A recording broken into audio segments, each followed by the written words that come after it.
Sore, Mas. Oke, sore Vira. Boleh tanya-tanya sedikit nggak, Mas? Boleh. Iya, jadi Mas ini kan sekarang anggota DPRD ya? Ya, anggota DPRD Provinsi Sumatera Utara. Oke. Aku kan ini sebagai Gen Z gitu ya, Mas. Suka bingung kadang kalau pengen menyampaikan keresahan gitu, supaya sampai dan terdengar di anggota DPRD itu gimana caranya, Mas? Iya, ya yang pertama saya kira di setiap entitas kelembagaan DPRD baik di tingkat provinsi maupun kota itu sudah punya beberapa portal, punya beberapa medsos untuk kemudian bisa menampung beberapa masukan, aspirasi dari teman-teman. Itu yang pertama. Yang kedua, saya kira sekarang hampir setiap politisi harusnya itu punya media sosial sehingga kemudian bisa langsung berinteraksi dengan masyarakat.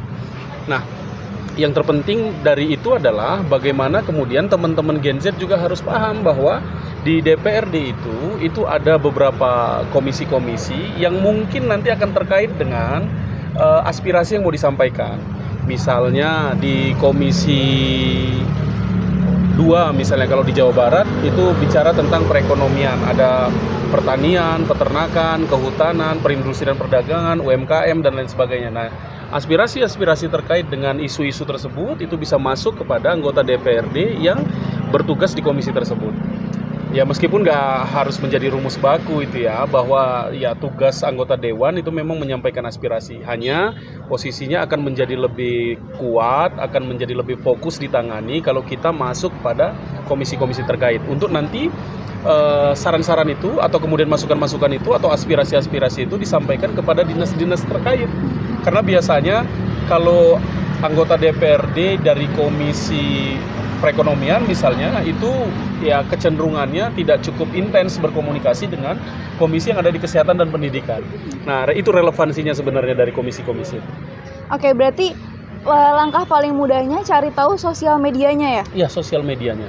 Mungkin kita atau kemudian dulu pernah pilih siapa gitu, itu yang paling mudah ya.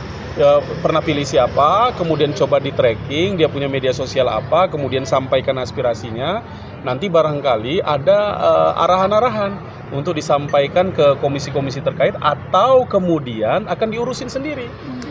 Seperti kalau saya sih biasanya memang banyak ngurusin sendiri, walaupun saya di bidang ekonomi, tapi kalau ada isu terkait dengan kesehatan, isu terkait dengan UMKM misalnya, isu terkait dengan pendidikan, ya itu biasanya suka juga kita urusin sendiri.